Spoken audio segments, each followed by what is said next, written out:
Selamat malam, Shalom. Mari kita siapkan hati untuk mendengar firman Tuhan dalam panggilan Tuhan. Di bulan Februari ini, ya, besok ya, masuk bulan Februari, tema besarnya adalah dampak melalui karakter. Hari ini saya akan bicara tentang peran seorang murid, dan malam ini pengurapan Tuhan kuat yang kita alami, yang setuju katakan amin. Dan malam ini kita akan juga doa khusus ya, dan saya beri tema pengurapan murid. Jadi murid itu berbeda dengan pengikut. Kita bukan hanya sekadar pengikut, tapi kita ini murid yang mengerti, katakan amin. Jadi yang namanya murid itu sungguh-sungguh melakukan apa yang diperintahkan, apa yang menjadi aturan. Kalau zaman sekarang kan di budaya kita ini, murid yang mencari guru, ya. Murid yang mendaftar untuk jadi murid kepada guru. Makanya ada pembukaan pendaftaran, ya. Mau jadi murid di mana? Di Galatia, Efesus, Filipi, atau di mana? Tapi kalau zaman dulu itu guru yang memilih murid. Dan 12 rasul itu dipilih oleh Yesus. Kemudian jadi 70, 120, bahkan sekitar 500 lebih mereka yang dipilih oleh Tuhan. Jadi hari ini kita pun adalah orang-orang yang sudah dipilih Tuhan. Yang setuju katakan amin.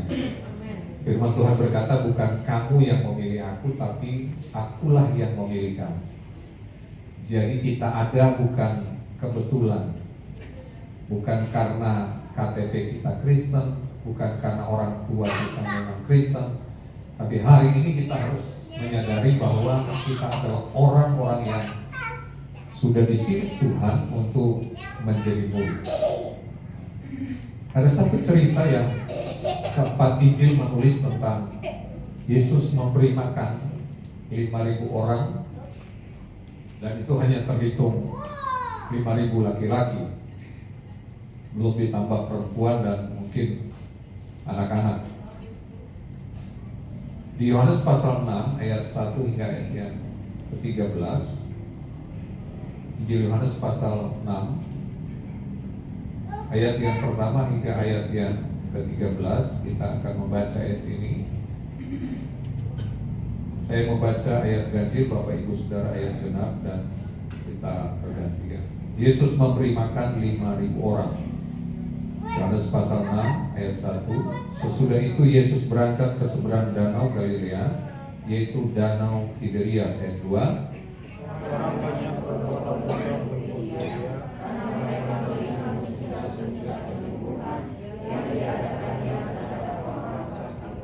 Dan Yesus naik ke atas gunung dan duduk di situ dengan murid-muridnya.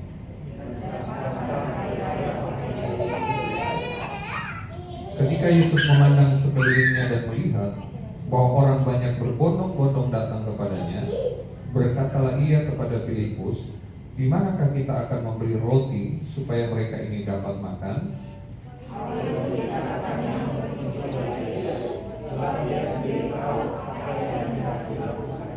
Jawab Filipus kepadanya, roti seharga 200 dinar tidak akan cukup untuk mereka ini, sekalipun masing-masing mendapat sepotong kecil saja.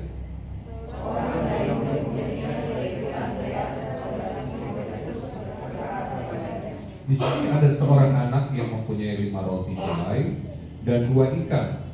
Tetapi apakah artinya itu untuk orang sebanyak ini?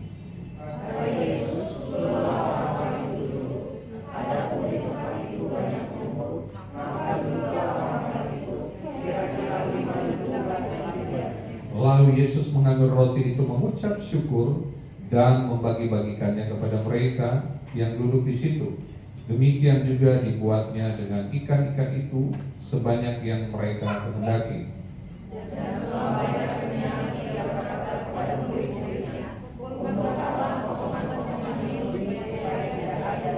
Bersama-sama 2-3. Maka mereka pun mengumpulkannya dan isi 12 batu turun dan potongan-potongan dari 5 roti jelai yang orang makan. Amin. Kalau Bapak Ibu kita semua membaca ayat ini secara perlahan-lahan dan kita sungguh-sungguh memahami apa yang menjadi kisah ini, maka saya percaya kita akan setuju bahwa ini sebuah keajaiban, ini sebuah mujizat yang sangat spektakuler, di luar nalar, gak masuk akal. Bagaimana mungkin hanya dengan 5 roti dan 2 ikan bisa memberi makan 5.000 orang, dan itu pun hanya laki-laki yang itu. Sekali lagi hanya laki-laki. Jadi diperkirakan bahwa bisa belasan ribu orang yang makan. Bahkan Alkitab kita mencatat tadi bahwa mereka makan itu sampai kenyang. Jadi sangat tidak masuk akal. Bahkan Filipus sendiri berkata, walaupun ada roti, ada yang jualan roti di situ dan dibeli dengan harga 200 dinar, ya, itu 1 dinar kan upah 1 hari. Jadi 200 dinar pun mereka akan dapat kecil-kecil. Ya. Jadi Filipus ini orang yang ahli dalam akuntan, dia menghitung. Ya. Dia hitung bahwa tidak akan cukup. Tapi yang kita bisa lihat bersama-sama ada sebuah keajaiban. Nah, mari kita mulai melihat peran seorang murid di sini. Ayat 1 berkata, sesudah itu Yesus berangkat ke seberang danau Galilea, yaitu danau Tiberias. Ayat 2. Orang banyak berbondong-bondong mengikuti dia karena mereka melihat mujizat penyembuhan yang diadakannya terhadap orang-orang sakit. Orang banyak hanya sebagai follower, sebagai pengikut. Dan motivasi orang banyak ini beragam, bermacam-macam. Ada yang karena melihat mujizat penyembuhan, atau bahkan mujizat-mujizat yang lain karena apa yang sudah dilakukan oleh Yesus. Tapi berbeda dengan murid. Murid ini selalu ada bersama-sama dengan Yesus.